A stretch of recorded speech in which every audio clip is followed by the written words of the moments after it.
ஓம் ஸ்ரீ குருப்பியோ நமः. ஓம் கம் கணபதையே நமः.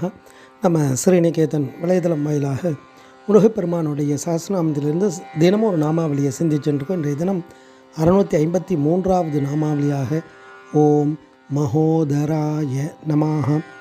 முருகப்பெருமான பெரிய வயிறு உடையவருக்கு நமஸ்காரம் அப்படின்னு வர்ணிக்கிறது. விநாயகப் பெருமானை வர்ணிக்கும் பொழுதும் அவர் லம்போதரன், மகோதரன் அப்படின்னு அவருடைய நாமத்தில் வரும்.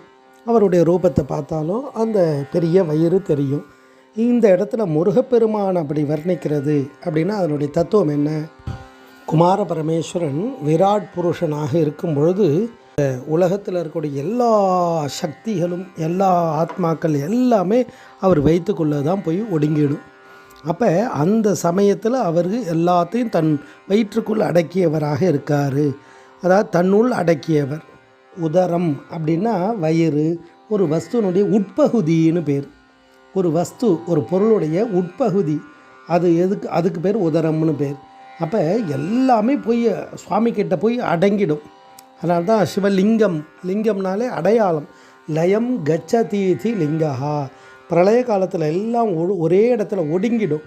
அதுக்கு பேர் தான் லிங்கம்னு பேர். அது மாதிரி முருகப்பெருமானுடைய வயிறு எப்படி இருக்குது அப்படின்னா எல்லா சக்திகளும் அவருக்குள்ளே இருக்குது, அதிலிருந்து தான் வெளிப்பட்டது அப்படின்ற ரகசியத்தை உணர்த்தக்கூடிய நாமம்.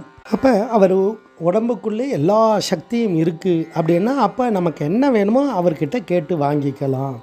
அதை தான் அடியார்கள் எல்லாம் அனுபவித்து பாடியிருக்கா. திருப்புகழில் சொல்லும் பொழுது சங்கோதை நாதமோடு கூடி வெகு மாய இருள் வெந்தோட மூல அழல் வீச உபதேசம் அது தன் காதில் ஓதி இரு பாதமலர் சேர அருள் புரிவாயே அப்படின்னு கேட்பார். அப்படி முருகன்கிட்ட எல்லா சக்திகளும் இருக்கக்கூடியதாக இருக்குது. அதை தாங்கிக்கூடியவராக, தாங்கும் வள்ளலாக, கொடுக்கும் வள்ளலாக அவர் இருக்கார் அப்படின்றதனுடைய தத்துவம் தான் இந்த நாமாவளி. பெரிய வயிறு உடையவராக அவரை வர்ணிக்கிறது. பெரிய வள்ளலாக இருக்கக்கூடியவர், அவர்கிட்ட இருந்தால் எல்லாமே கிடைக்கிது. அதுக்கு துணை புரிவல் வள்ளி நாயகி, இச்சாசக்தி. நம்ம என்ன விரும்புகிறோமோ அதெல்லாம் கொடுக்கக்கூடிய சக்தியோடு இருக்கார் அப்படின்றதனுடைய தத்துவம் தான் இந்த நாமாவளி. ஓம் மகோதராய நமः. ஸ்ரீ குருப்பியோ நமः. ஓம் சும் சுப்பிரமணியாய நமः.